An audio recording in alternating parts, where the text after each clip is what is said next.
diberikan Tuhan kepada kita, termasuk litosfer yang merupakan lapisan bumi yang dapat dihuni oleh manusia sekarang ini.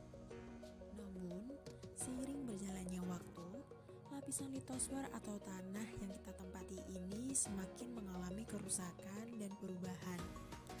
Mengapa hal tersebut dapat terjadi? Dan apakah berbahaya bagi manusia? Kami dari kelompok 10 Dasar Kesehatan Lingkungan Rombel 2D akan mempresentasikan lebih mendalam tentang litosfer. Litosfer berasal dari kata litos yang artinya batuan dan sfer yang artinya lapisan. Secara harfiah, litosfer adalah lapisan bumi yang paling luar atau biasa disebut dengan kulit bumi. Litosfer bumi merupakan kerak dari bagian teratas dari mantel bumi yang mengakibatkan kerasnya lapisan terluar dari planet bumi. Litosfer ditopang oleh astetosfer yang merupakan bagian lebih lemah, lebih panas, dan lebih dalam dari mantel. Batas antara litosfer dan astetosfer dibedakan dalam hal responnya terhadap tegangan. Litosfer tetap padat dalam jangka waktu yang lebih lama dan berubah secara elastis karena retakan-retakan, sedangkan astetosfer berubah seperti cairan yang kental. Litosfer memiliki fungsi yang sangat besar bagi kehidupan makhluk hidup di muka bumi, di mana bagian atas litosfer merupakan tempat tinggal makhluk hidup, yaitu manusia, hewan, dan tumbuhan. Kemudian, bagian bawah lapisan litosfer sendiri terdapat kandungan mineral yang sangat bermanfaat bagi manusia. Nah, kali ini akan dijelaskan tentang manfaat litosfer bagi kehidupan. Litosfer bagian atas merupakan tempat hidup bagi manusia, hewan, dan tanaman. Manusia melakukan aktivitas di atas litosfer.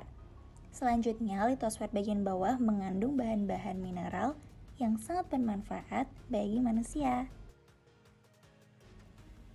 Berikut merupakan contoh dari beberapa jenis mineral, yaitu yang pertama minyak bumi dan gas, emas, batu bara, besi, nikel, dan timah. Lapisan litosfer juga menyediakan bahan-bahan yang dibutuhkan oleh manusia untuk memenuhi kebutuhannya.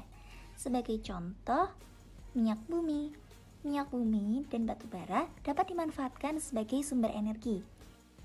Yang kedua, besi dan aluminium. Besi dan aluminium dapat memenuhi kebutuhan industri, peralatan rumah tangga, bahan bangunan, maupun kendaraan bermotor. Yang ketiga, mineral intan, emas, perak dapat dan benda kebutuhan lainnya. Yang keempat yaitu uranium, yaitu jumlahnya sangat terbatas, dapat dimanfaatkan sebagai sumber energi dan sebagai bahan peledak. Yang kelima adalah nitrogen, fosfat, dan kalium.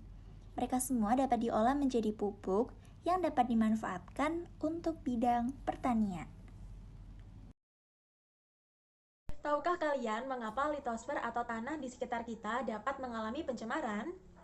Terdapat dua sumber utama terjadinya pencemaran tanah di sekitar kita, yaitu yang pertama secara alami. Pencemaran tanah dapat terjadi melalui proses alamiah yang dapat memicu terkonsentrasinya bahan kimia berbahaya dan beracun di dalam tanah, namun pencemaran tanah ini jarang terjadi. Contohnya terkontaminasinya tanah secara alamiah di Gurun Avamaca di Chile yang disebabkan oleh akumulasi tingkat proktolat lebih tinggi di lingkungan tanah yang gersang. Yang kedua, pencemaran tanah akibat ulah manusia. Manusia bisa disebut sebagai penyebab utama terjadinya pencemaran tanah yang biasanya secara tidak sadar kita lakukan melalui aktivitas industri, membuang limbah dan sampah sembarangan, dan kegiatan pertanian dengan menggunakan pestisida. Terdapat beberapa jenis yang dapat mempengaruhi pencemaran tanah. Yang pertama, pencemaran tanah disebabkan oleh kontaminan dan polutan, yaitu suatu bahan atau produk yang dapat mencemari tanah seperti kegiatan pertanian dengan menggunakan pestisida, limbah industri, dan rumah tangga, serta emisi gas radioaktif beracun yang dapat mencemari tanah. Yang kedua, adanya agen biologis dari aktivitas manusia yang merupakan polutan utama yang mencemari tanah seperti pupuk kandang, kotoran manusia, kotoran burung, dan juga praktek pertanian dengan menggunakan pupuk, pestisida, herbisida, dan kotoran. Yang ketiga, adanya pola radioaktif seperti thorium, uranium, radium, nitrogen, dan gas beracun lainnya yang dapat menyusup ke dalam tanah. Yang keempat, adanya limbah perkotaan dan industri, misalnya limbah komersial dan rumah tangga, serta limbah industri mencemari tanah seperti baja, tekstil, obat-obatan, dan limbah lainnya. Selanjutnya adalah contoh kerusakan litosfer. Adapun contoh dari kerusakan litosfer adalah yang pertama erosi tanah, yang kedua pencemaran limbah domestik, yang ketiga adalah pencemaran limbah padat, yang keempat adalah pencemaran limbah cair, dan yang terakhir adalah pencemaran limbah industri. Selanjutnya yaitu perubahan pada lapisan litosfer memiliki beberapa dampak. Yang pertama yaitu degradasi. Degradasi adalah penurunan kualitas dan perusakan lahan. Yang kedua yaitu berkurangnya kesuburan tanah. Yang ketiga yaitu produksi tanaman akan menurun. Yang keempat yaitu kerusakan sumber daya air akibat kekeringan dan pencemaran lingkungan. Dan yang terakhir yaitu penimbulan kerusakan alam, misal gempa bumi, tanah longsor, dan sebagainya. Adanya pencemaran tanah sangat berbahaya bagi kesehatan manusia. Ini memicu timbulnya infeksi dan gangguan pada fungsi organ hati.